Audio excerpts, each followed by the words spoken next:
Você sabe qual é a maior mensagem que nós podemos transmitir?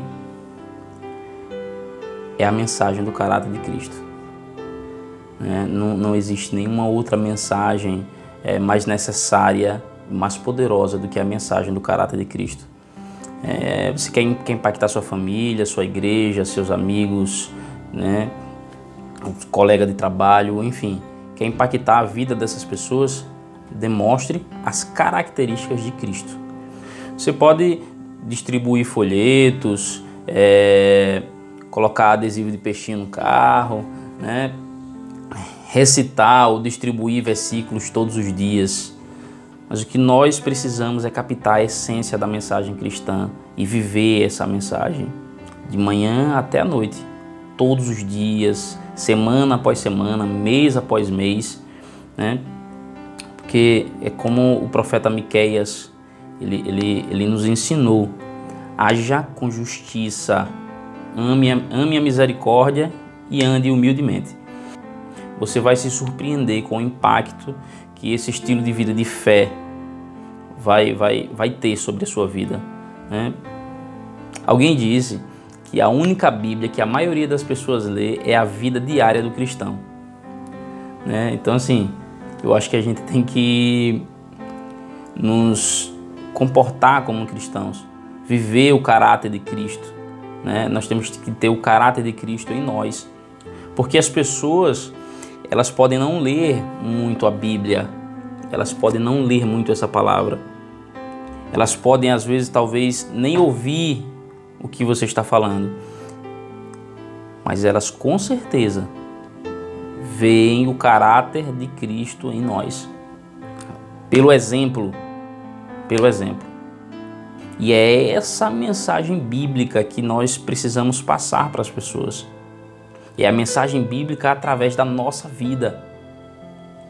Tem uma historinha que eu li no livro, né? Ele diz assim, é uma história bem interessante. Foi que certo dia, certa manhã, tinha um carro parado no sinal vermelho, no semáforo, e aí tinha uma mulher que estava no carro à frente mexendo em alguns papéis que estavam no banco do carro, e quando a luz mudou para o verde, ela não obedeceu. Ela continuou parada lá no semáforo, e a luz verde, ela não é uma sugestão, é uma ordem. Deu verde, passa, né? E aí a luz voltou a ficar vermelha, o semáforo fechou novamente e o carro dela ainda não tinha se movido. O homem que estava com o vidro aberto, atrás da mulher, ela começou a desacatar a mulher, falar um monte de coisa, batendo no volante, zangado. Um policial, que também estava perto, bateu na janela do cidadão e interrompeu aquele momento de ira do rapaz, né? E mesmo diante o motorista começou a protestar, dizendo: você não pode me prender porque eu estou gritando no meu carro. Mas ainda assim o policial ordenou que ele descesse do carro, né, e conduziu aquele cidadão para a cadeia, né? Depois dele permanecer lá na prisão por em torno de 2 horas, né, na cela da delegacia, o homem foi liberado. E aí ele já saiu dizendo ao policial: eu sabia que você não podia me prender porque eu estou gritando no meu carro, você nem mesmo ouviu o que eu falei. Aí o policial ele respondeu: eu não prendi você porque você estava gritando no seu carro. Eu estava parado no semáforo atrás de você. Vi você gritando, batendo no volante e eu disse a mim mesmo: nossa, que idiota. Mas não há nada que eu possa fazer porque ele está tendo um ataque de nervo no carro dele. Não posso fazer nada. Mas então eu notei que no seu carro tinha uma cruz pendurada no espelho, uns adesivozinhos uns adesivozinhos escritos lá: escolha a vida, Jesus está voltando em breve, colado no seu para-choque. Então eu pensei, provavelmente esse cara roubou o carro. O nosso problema não é o fato de nós cristãos sermos muitas vezes ignorados, né? O nosso problema é que nós estamos sendo observados, sempre, constantemente. O pastor John Wesley, não sei se a pronúncia correta é essa, mas ele escreveu uma frase muito interessante. Ele disse assim: você está escrevendo um evangelho, um capítulo a cada dia, por ações que você faz, por palavras que você diz, né? As pessoas leem o que você escreve, seja verdadeiro ou falso. E aí ele finaliza com uma pergunta. Ele disse: diga, o que é o Evangelho de acordo com você? Essa última pergunta, eu confesso que impactou bastante a minha vida, sabe? Porque o que é que tem sido o Evangelho de acordo com o que nós temos vivido? Não de acordo com o que nós professamos, mas de acordo com o que nós temos vivido. O que é que tem sido? Que Evangelho você tem vivido? Será o Evangelho do caráter de Cristo? O que é o Evangelho de acordo com você? Porque é fácil a gente ler a palavra, interpretar e ministrar e pregar sobre isso.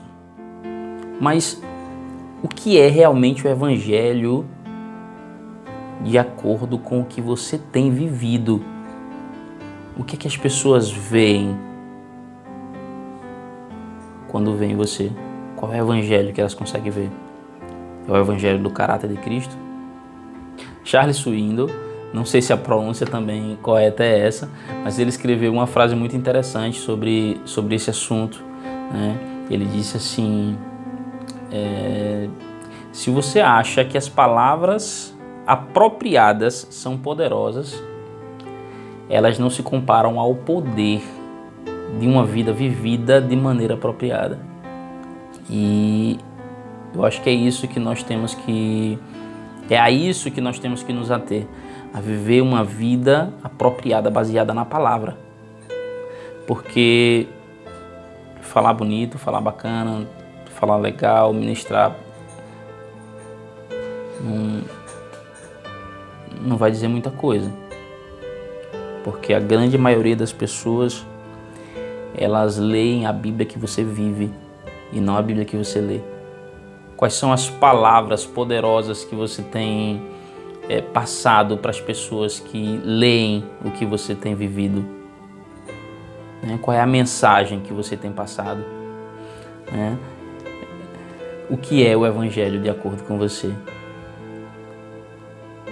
Mahatma Gandhi, ele disse uma frase que me impactou muito, faz muito tempo. Ele disse: o cristianismo seria perfeito se não fossem os cristãos. E isso fala muito sobre o que eu acabei de falar, né? Porque muitos cristãos,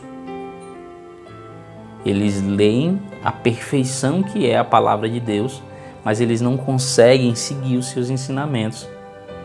O cristianismo seria perfeito se não fossem os cristãos. Certeza que Mahatma Gandhi, ele não leu o Evangelho genuíno na vida dos cristãos que atravessaram seu caminho, né? E que nós não sejamos como esses cristãos,